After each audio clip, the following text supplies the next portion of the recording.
What you're about to see is just an excerpt of a much longer live stream that I did over on the Snipe Life's YouTube channel alongside Brandon Robbins and Durbania. I would highly encourage you to go subscribe to all of their channels because they have amazing content, but stick around right now and catch this short excerpt.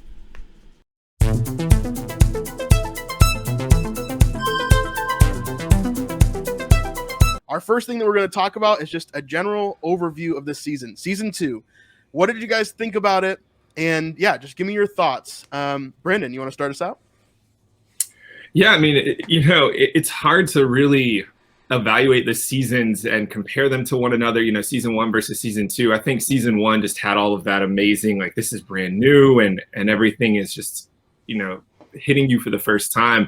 But where I loved how they went into season 2, and really something they do in general, is how they allow you to find yourself in a character as you're watching the show. And so there's all these moments throughout the season where, as you see the disciples and Mary and all of these other people going through these really intense moments, I just found that there were all these moments that just spoke to me, like things that connected to my own life, whether it's struggles that I've been through or things that I don't like to admit that I struggle with, but they kind of come out, or even just some of those moments where you see the gospel fresh in a brand new way. I just love how they did that this season. And there's all kinds of highlights that just came out in that. Yeah, for sure. I mean, this show, I think in general, and I've spoken about this a lot on our channel, but the show to me is the first time in my lifetime that I can be proud to push something that's a Christian creative work, right? Mm-hmm. And so for me, it has been so impactful to see even the growth from season 1 to season 2, and to see where they've improved on things and where the writing, I mean, even from episode 1, the writing in that episode is one of my favorite pieces of media, period. Not just Christian media, but outside of that as well. And I love the way that everything was just folded together perfectly. And you can see the way that God is just moving in this show. It's not something that is corny or bad acting, right?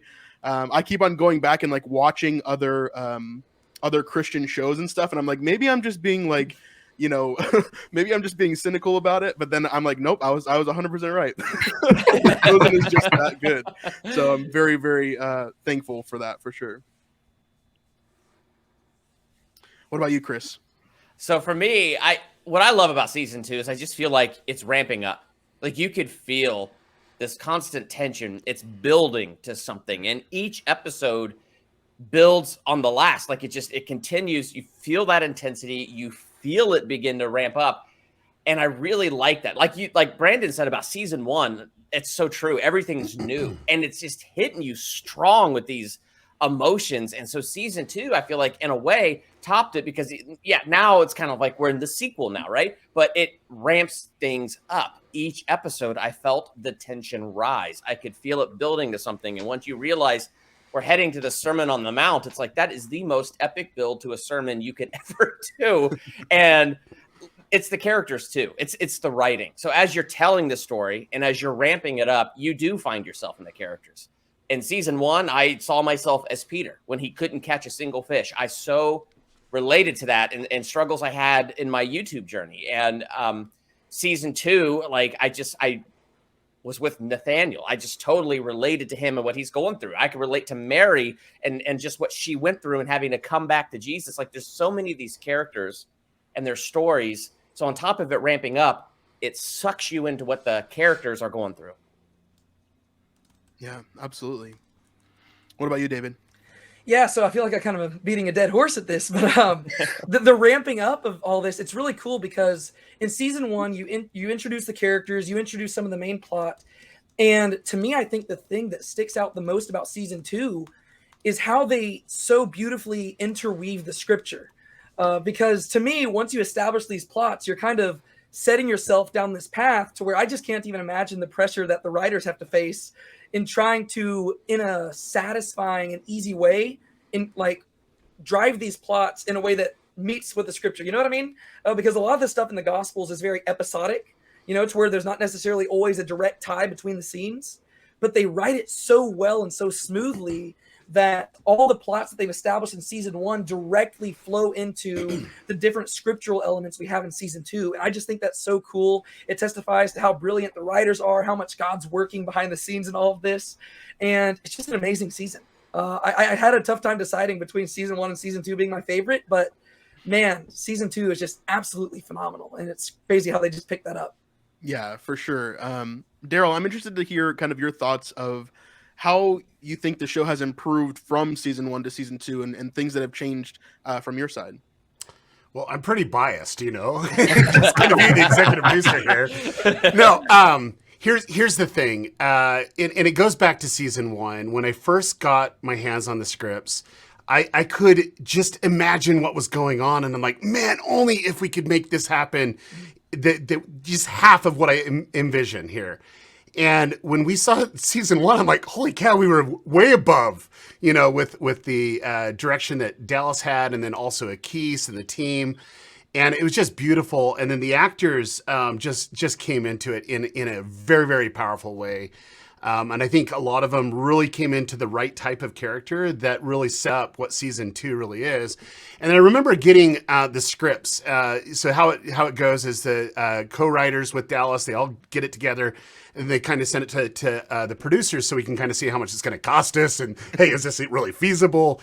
And I remember reading the scripts and I'm like, just tearing up. And the first script, I was just kind of blown away at how it all came to be and how powerful it was just from the beginning to the end. And it was just woven in masterfully. And I'm like, oh man, only if we could pull this off. And that's what I always think, only if we could pull this off. But it wasn't till I got to script 3 and I'm like, you kidding me, Dallas? Like, he wanted to do a one-shot for 15 minutes. I'm like, this doesn't happen. You're insane. What are you thinking about? And the whole thing about it is like just going through it. He's like, okay, it's gonna weave through. And Dallas, he the way that he writes, he always writes every episode 3, and he'll do that the rest of the series. But I'm like, oh, this is so beautiful because it reminds me of church. It reminds me of people just kind of bickering about their own life. And then Jesus is out doing his thing. He's like, literally going. And then when they come and realize, oh, wait a minute, it's like a kick in the gut. And I could just imagine, I go, only if, he comes in and everyone just realizes and their jaws just drop and they realize that he was out doing the work and they were here living a life and discussing things that are completely not relevant at all. And ultimately, just seeing that in my mind and then just seeing that played out so beautifully done. I really do love Jonathan's portrayal of that. He goes, I really have something in mind for this. And he played it off masterfully. And then I really do love how Mother Mary comes and really helps him get ready for bed. And it just, for me, as a believer, it really made me to take a step back and realize, do you know what? A lot of the stuff that we're talking about here in The Chosen is relevant today, now. And if there's ever a time in the history of all mankind that needs Jesus more now, it's the people watching the show and the rest of the world. Yeah. And that moment kind of set the stage for me. And I thought there wouldn't be anything that could outdo that moment for me because it was just so powerful. But I was sadly mistaken. There was several scenes that really spoke to me. I just, the whole journey of Nathaniel was really powerful for me. And I've struggled with ups and downs and sideways as an entrepreneur, and I was able to see a lot of the stuff that happens here. And then even The Chosen, like we struggled, we struggle every day. Like it's like crawling on glass, but in that same sense, I could relate. And just kind of realizing you hit your tipping point and there's nothing that you can do. And sometimes you feel alone. And that's where I love that interaction between Philip and, that friendship and that bond and then the trust that's there. And then what he does next. I mean, that alone kind of set the stage for season 2 for me. But I think my favorite overarching theme of it is, the ministry started And if you look at it from the concept is, here's a group of disciples that are following, their rabbi into the land of the enemies. And here they go. I mean, here he is proclaiming that he's the Messiah to one of the enemies of the Jews.